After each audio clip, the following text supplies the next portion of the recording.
Hello guys, today we're going to talk about the episode East Winds. This one aired on February 20th, 1981. It's about 48-ish minutes long. It has 6.8 out of 10 on IMDb with about 80-ish user votes. It guest stars Richard Lou?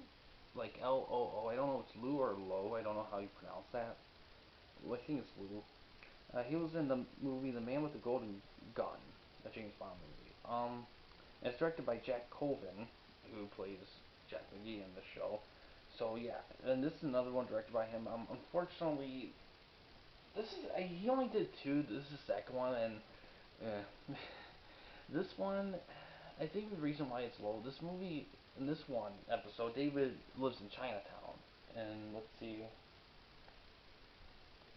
I don't know which one. I'm assuming it's probably either San Francisco or New York. Might be. I think I'm leaning towards maybe San Francisco, but I could be wrong. But anyway, so he kind of gets hinged on a plot by Chinese gangsters to do this to this person because someone knows them this or that, or they saw something. You know, the typical spiel. And I guess what really makes this one work what is different about this one is that it's a mostly Asian cast, which is very cool for the time because the 70s was really a time where studios and shows they were trying to kind of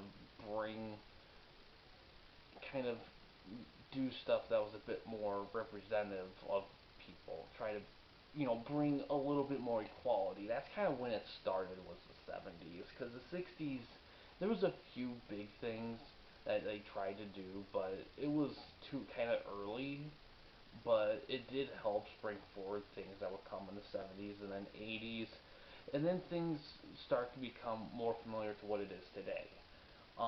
This episode, I think, tried to do that. However, unlike the one where David is like hanging out with Dave, where the episode, I forgot what it was. It's the one with Ernie Hudson where a majority of the cast was African Americans.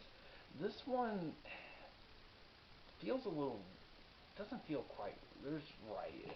The problem with it, a lot of the stuff, the episode kind of relies on a few cliches, if I believe correctly. Um, there's also I don't want to say racist, but I think the episode's heart was in the right place. There's just a few moments that don't hold up well, in my opinion. I mean, you really just have to take it and just see and like, yeah, they didn't know any better. Because they definitely did not. This is not, like, by any stretch of the imagination, a racist show by any means. So I just think that they tried a few things and it didn't work. Like the score kind of does a little thing, and it's just like, yeah, I get it. I get it. I like some of the characters though. Um, I think there's a lady that tries to do stuff for David, and David's just like, an older lady, and that part kind of works. I kind of like that, but some of the cast is good. There's nothing wrong with the cast at all, but I kind of wish that the story and the plot had a bit more weight to it.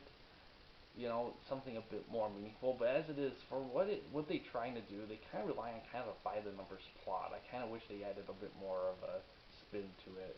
At least from what I remember. I mean, they could have added something just didn't stick out enough or whatever. It could be one of the few things I forgot. But I'd say worth one watch, but bear in mind that there's a good chance you might find it a little bit off and maybe not the best thing you've seen from the show. But I'll give credit where credit's due. I'm definitely I would rewatch it just to kind of jolt my memory. But yeah, it's definitely not their best work. If you wanted going through a quick binge, you wanted to skip some episodes, I could see you skipping this, but I recommend you seeing it once before you skip it though. At least once to kind of get a good idea about it. But yeah, overall, I guess it's worth one watch in that regard. So I recommend it for that at least. But yeah, guys, thanks for watching. Please subscribe and like the videos, and have a good day.